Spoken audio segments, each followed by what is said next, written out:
భారతదేశంలో వందే మాతరం అన్నటువంటి నినాదంతోనే ఈ దేశానికి స్వతంత్రం వచ్చింది. వందే మాతరం అన్న నినాదంతో ప్రాణాలు కోల్పోయాడు భగత్ సింగ్. వందే మాతరం అన్నటువంటి నినాదాలు బ్రిటిష్ వాళ్ళకి వణుకు పుట్టించినటువంటి నినాదాలు. వందే మాతర గీతం అన్నటువంటిది ఈ స్వతంత్రానికి సంబంధించినటువంటి అత్యంత మూలమైనటువంటి. కానీ వందే మాతరం అంటే తల్లికి నమస్కరిస్తున్నాం అన్నటువంటి అర్థం వస్తుంది. కాబట్టి మేము మా అల్లాకి తప్పించి మరెవరికి దండం పెట్టమని ముస్లింలు అన్నారు కాబట్టి వాళ్ళు ఫీల్ అవుతున్నారని టెక్స్ట్ బుక్లలో ఫస్ట్గా ప్రార్థనల్లో ఫస్ట్గా ఉండేటువంటి వందే మాతర గీతాన్ని తీసేసినటువంటి సెక్యులరిజం మన సొంతం. అదే సందర్భంలో ప్రపంచంలో ఏ దేశమైనా సరే స్వతంత్ర సమరాన్ని గొప్ప శక్తిగా చూపెడుతుంది. కానీ స్వతంత్ర సమరయోధుల్ని పక్కన పెట్టేసి గాంధీలను నెత్తిన పెట్టుకోవడమో లేకపోతే కనుక ఆ కుటుంబాలని పోషించుకొస్తూ ఆ కుటుంబాల గురించినే పొగుడుతూ రావడమో చేసుకొచ్చినటువంటి చరిత్ర మనది.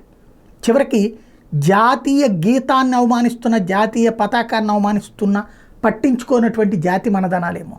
ఎందుకంటే తాజాగా ఒక ఆవిడ రాసుకొచ్చినటువంటి ఉత్సల జలది తరంగా, మనకి ఏదైతే జనగణమన గీతంలో ఉన్నటువంటి ఉత్సల తాకింద సావత్తు ఉత్సల జలది తరంగాకి ఉత్సల జలది తరంగా అంటూ రాసుకొచ్చినటువంటిది ఒక రకంగా దేశాన్ని అవహేళన చేసేటటువంటి కోణాలు రాయడం సహజంగా కొంతమందికి వామపక్ష భావజాలం అనాలా, లేదంటే అదొక మేధావిత్వం కింద. అంటే దేశాన్ని దూషిస్తే ద్వేషిస్తే కేంద్ర జాతీయ పురస్కారాలు వస్తుంటాయి, అట్లాగే అంతర్జాతీయ పురస్కారాలు వస్తుంటాయి. అది సోరోసోడు చేస్తారా లేకపోతే చైనా మనస్తత్వం ఉన్నటువంటి వాళ్ళు చేస్తూ ఉంటారు. అట్లాంటి వాళ్ళు రాసుకొచ్చింది. కానీ మన దేశంలో దీని గురించి తప్పుపట్టేవాళ్ళు లేదు, ఆపేవాళ్ళు లేరు.